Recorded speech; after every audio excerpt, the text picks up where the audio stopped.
Alright, so good evening, everybody. So, in this video, I'll be teaching you how to use Excel from the beginning. So, this video is going to cover Excel for beginners. To complete everything you need to know about Excel from the beginning for you to start using Excel altogether. So, that's that on that. Then, first of all, I'm using Excel 2019 for this video. As I talked about this video. So, if you observe after opening you click on your Excel icon and you open it, then this is the first page that shows. Then each of these things you see, they are known as templates. Okay, that they are known as all these things that you are seeing, sales reports, billing statements, blood pressure checker, and the rest. They are all known as templates. All these templates are pre-made Excel spreadsheets that helps you to it just makes your work easier. You understand? So just imagine like a normal just like a template. You understand that Excel has provided for it just make your work easier altogether. So each of these templates they are known as Excel regards them as workbook. You see, they are known as workbook. Okay, so let's open a blank workbook. Oh yeah, this is a blank workbook. So each of them are known as workbook. Now, I'll show you what is workbook and I'll show you what is worksheets. For each spreadsheet you create, the entirety of that spreadsheet is known as a workbook. So this can be regarded as a sales report workbook. This can be regarded as a billing statement workbook. This can be regarded as a blood pressure tracker workbook. Okay, so now let's open a blank workbook. Now, this is a workbook, a blank, an empty workbook, a fresh workbook. So you see here they wrote book one. This just shows that this is a book, this is a workbook. The entirety of this spreadsheet file is a workbook. Now you see if you look at it, they wrote sheet one. If I press this plus sign, you will see sheet two. If I keep pressing, you see sheet three, sheet four, and so on and so forth. What does this sheet means? Each of these sheets, it gives you access to another that's a another empty Excel spreadsheet. Each of them are known as a worksheet. For example, I can do something here. Let's just draw one, two, three, four, and the rest. I can do something here. If I open sheet two, you see that one, two, three is not showing there again. I can write A, B, C, and D. If I open sheet three, our ABCD is not there. Our one, two, three is not there. Each of these sheets are known as worksheet. It's more like it gives you access to a new entire spreadsheet under the same workbook altogether. So that is just that on that. So then now you see each of these buttons you see here, you see where they wrote home, insert, I seen insert, page layout, formulas, data. Each of these things they are known as tabs. What did I say? They are known as tabs. So we can regard this and say this is the home tab. We can say this is the insert tab. Say this is the page layout tab. We can say this is the formulas tab. Here's the data tab, and so on and so forth. So inside this tab, we know we have what is known as groups. Altogether, we have what is known as groups, and each of them, if you look at each of them, you see inside all this tab, there are some places that they divide with a line. I see they divide some of them with a line. I see this line here. Let me zoom in a little so that you can see what I'm talking about. Okay, it's not zooming. Okay, what I'm saying is this: if you look well at this place, you see that this place is a line here. There's also a line here. Also a line here. It is a demarcation for what is known as groups. All together. So now this place can be regarded as you see where they wrote clipboard here. That is the name of this group. It can be regarded as a clipboard group. You see this place where they wrote font here. This can be regarded as a font group. See here they wrote font. This can be regarded as a font group. Here's an alignment group. This is a number group, a style group, cell group, editing group, and so on and so forth. And if you open the insert tab, you have the tables group, illustrations group, add-ins, chart group, sparklines group, filters group, and so on and so forth. All of them are those known as groups I would together. Each of these demarcations, each of these containers are also known as what they're also known as groups. I would together. So each of these groups have their own specific usefulness in in your spreadsheet while you're working at your spreadsheet. So in the entirety of this course, you will be learning how to use each of the singular items in every group. Now you learn how to use every tool that's on this spreadsheet inside all the tabs, inside all the groups. You learn how to use them for different tools in Excel altogether. So let's go back. So now if you come to the spreadsheet, you see where they wrote A, B, C, D, E, and so forth.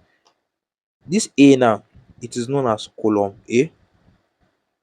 How's it that? All these are known as columns. Column B, column C, column D, column E, column F, and so on and so forth.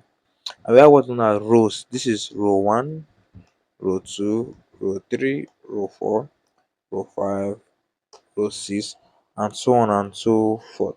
Then, if we take it a step further, you see where a row meets a column, it is known as a cell. All together. So now, for example, now under column C, row 4, if there's an intersection here at this point, there can only be one intersection between one column and one row. All together. There's an intersection here. This intersection is known as a cell. This place where the column and the row meet is known as a what? A cell. And that cell has a name. It is known as C4. C4 means it's under column C and row 4. That also made it C4. I go together. So the name of that cell is going to be C4. So now if you go to another place, let's say this cell now. This cell is regarded as B8. Why is it B8? Because it's under column B and row 8. So the intersection between column B and row 8 will give us what is known as cell B8 altogether, or what is known as cell B8 altogether. Then here is what we know as the formula stub.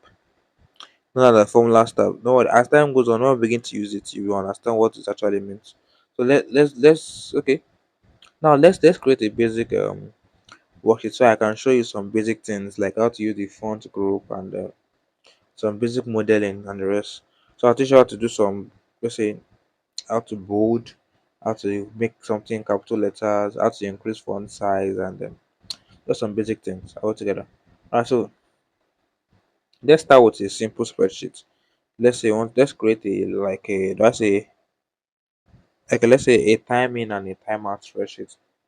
Let's say as you're working for a company, you say you should create a time in and time out spreadsheet. So let's say first of all you write the person's name, Abby. You write their name, name, name. Then you have, let's say, um dates.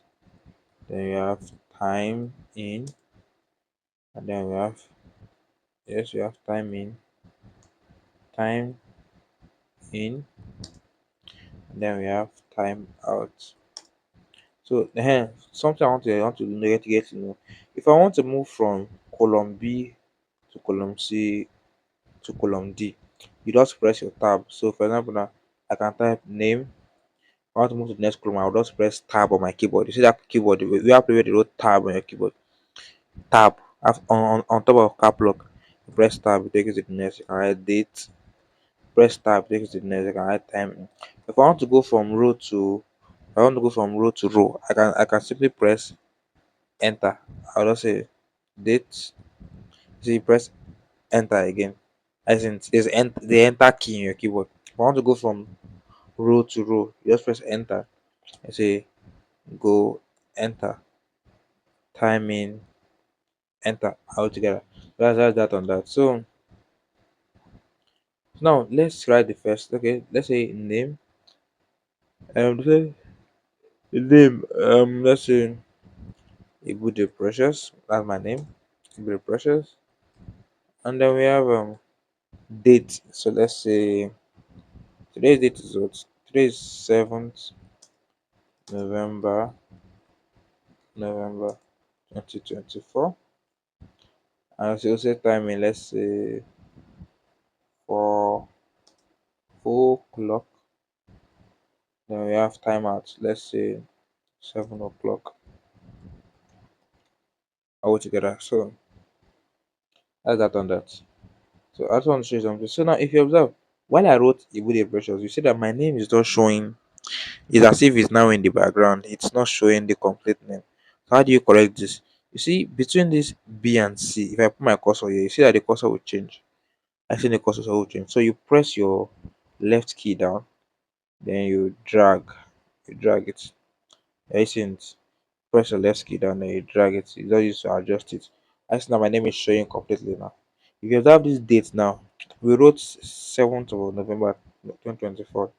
But see what it's showing us. It's not showing us completely. Just come here, press your right key, drag it. Are you seeing it? Press your right key, you drag it. Press your right key, you drag. So that is that on that. So then want to now let's you see this thing is not really fine in the eye.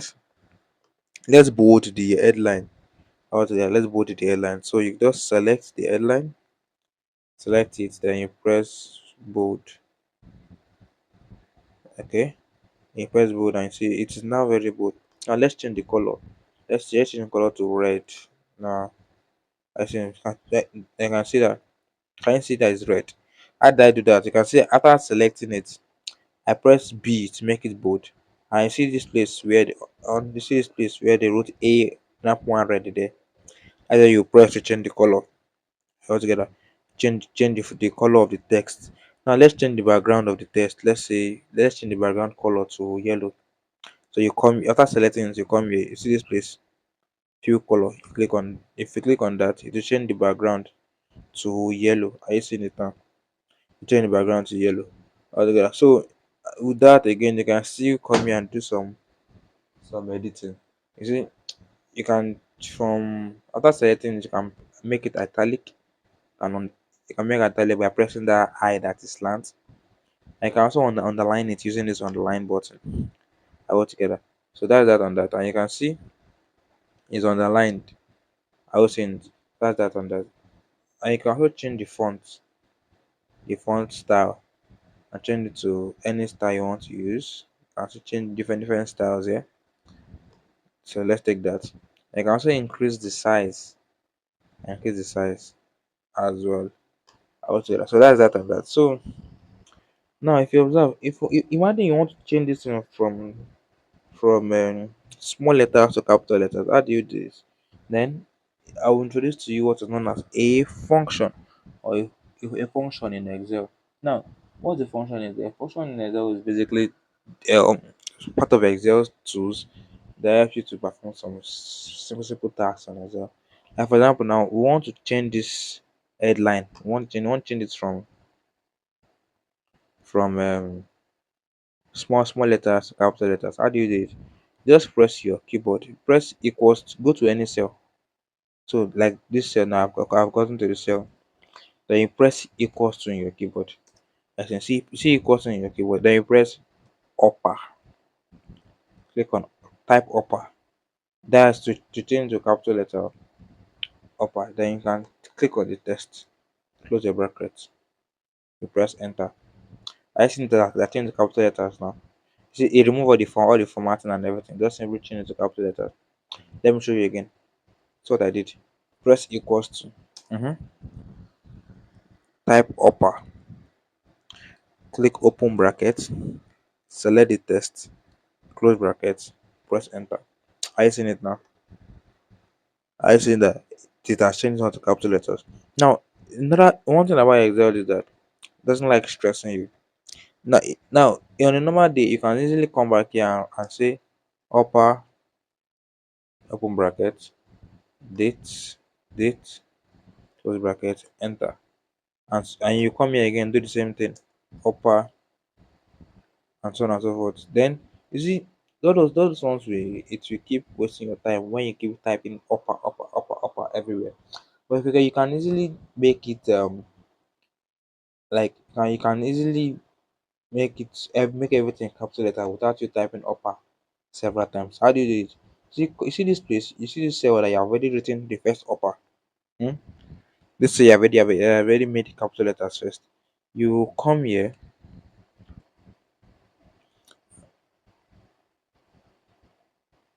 So you see this cell here.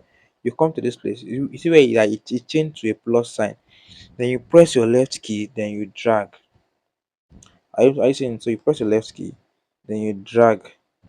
Are you seeing that it has automatically changed all these text that's beside it? It has changed everything to capital letters too.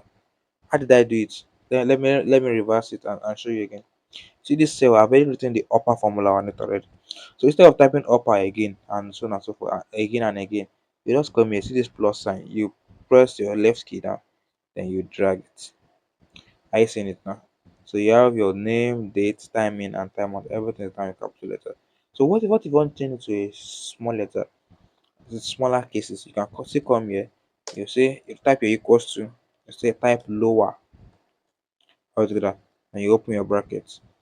You select your text, close the bracket, press enter. I see that everything is now in what small letters. I go together. So you can also drag it across and everything becomes small letter. Hope you observe what I did. So now if you want to change this one to a sentence case, how do you do it? You come here again, say press your equals to, you type proper. You want to change to a sentence case. Are you together? So you open your bracket, select the text, close your bracket, then press enter on your keyboard. Enter. After pressing enter, then you can drag it across. See, and everything becomes in sentence case altogether. So I just wanted to show you one or two things on Excel. So you see, I talked about formula tab the other time. You see, what formula tab does is that anything you do on each of these cell, it will reflect here. Are you together? So you see here, I wrote upper B, upper B4. The formula is showing on this place. So just imagine that's a place that accounts for all the formulas you do. So I wrote name. See the name is also showing here. I was together. So if peradventure I want to edit this formula, let's say I want to change it to something else, I can always come here and then edit it and change whatever I want to change. And I still press my enter. I was together. So that's just that on that. Then okay, let's clean this. And let me teach you how to do a basic modeling, like meaning how to do sum, multiplication, division, addition, and subtraction in Excel altogether. So we'll create a small basic sheet. So let's assume we are a businesswoman, we are selling bags altogether. Then in this is let's say create a simple spreadsheet. Let's say quantity sold altogether, units price. I say total bill and the rest. So you see customer one.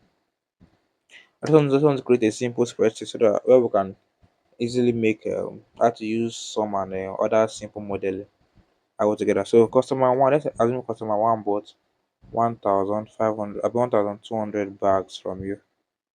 So the unit price, let's say the unit price is 1,500 naira or $1,500, whatever the price might be. Let's say customer two.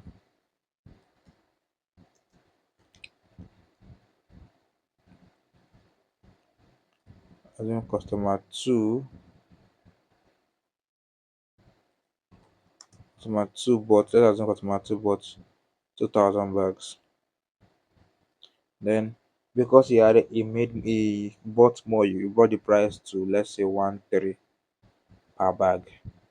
And then customer three bought, let's say, 2,500 bags, and you left the price at 1,250 or 1,250 or 1,002 rather. That's how you sold it.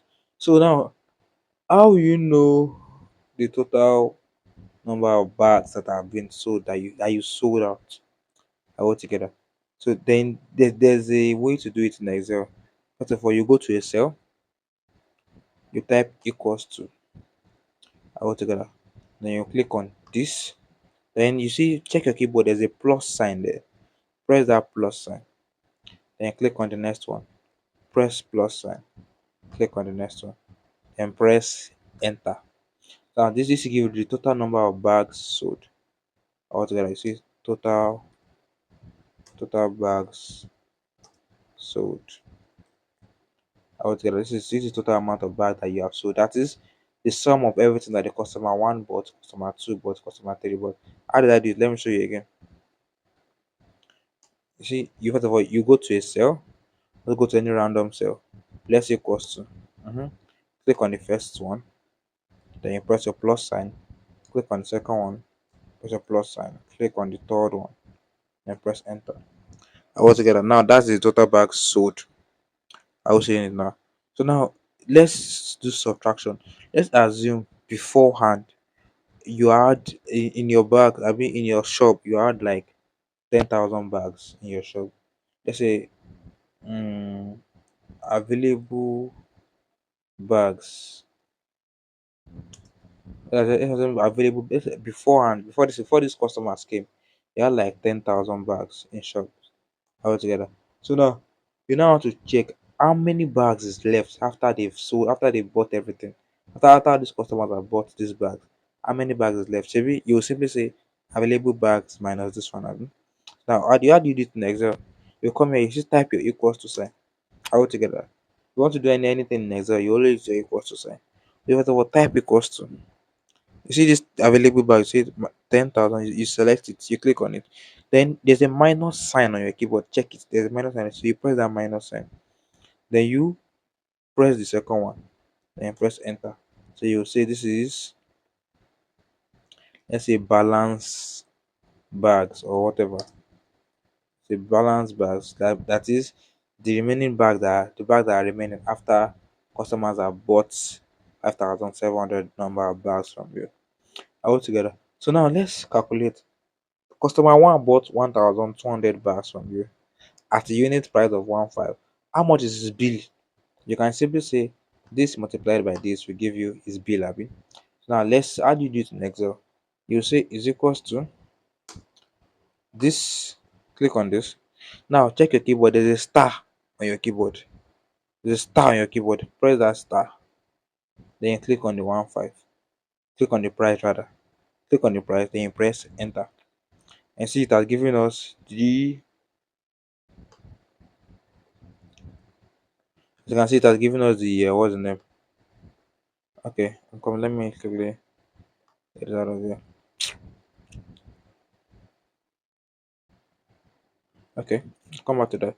So are you seeing now? All you just simply did was select the quantity sold. Then you select star on your keyboard, star. Then you select the unit price. Then you press enter. Are you seeing it now? So that's that on that. Remember I told that Excel makes things easy for you. So now instead of typing star every time, you can just come here and drag it down. Click on this, then drag it down. What's wrong with my keyboard today? Okay. My keyboard is a bit misbehaving, but my mouse is somehow I think it's misbehaving. So you will come to, oh sorry, you see this plus sign, you come here, you press your right click this thing down, your right click, yes, press it down, then you drag it down. Are you seeing that? Excel will perform that same operation on the other data. So meaning this one now, if I click on it, you see that this quantity sold times the unit price. I see it have done this for us. You see, we have, you see in this place now, you see it was this times this that gave us the 300,000 that was saying. I put together. So now that's that on that. So we want to, now you want to see, now let's check how much in total, how much is their total bill. Let's say grand total. You see this grand total now, you can say, remember I already told you that if you want to use the plus sign, you say is equals to this plus this plus this, and you press enter altogether. Then apart from that, there's another way to use the sum function. There's another way to do plus. It is regarded that this, we call it the sum function. Okay, now you press equals to, then you say sum, say sum, sum, sum, then you press open bracket. Then what do? You just drag, just click on data, drag it down, you close the bracket and you press enter. You see, it will also give you the sum of everything together. That's that one. That's how to show you that one. Okay, so that's that. So we have the grand total already. So now let's assume we want to divide this grand total by the total amount of bags that they bought from you. Let's assume you just want to know the unit price of all the bags you sold. So you just say the average price, rather you say average price, average price. You now say, okay, let me drag this so that to contain the average price. Good. So you now say it is equals to this divided by this. Then you press enter. I see now the average price of each of these bags that you sold was this divided by this. It's giving us 1,298. So how do we get it? So you just come here, just click on any random cell, press equals to, click on this. Now there's a slash button on your keyboard, slash. Press that slash button. Then you click the other unit. Click on the quantity, total quantity sold, and you press enter. I see it. So that's that on that. I believe we've done justice to that. We've taken into through the basics of Excel and through basic modeling. I go together. So in coming videos we'll go into advanced topics such as pivot tables, index function, match functions, and different functions like that.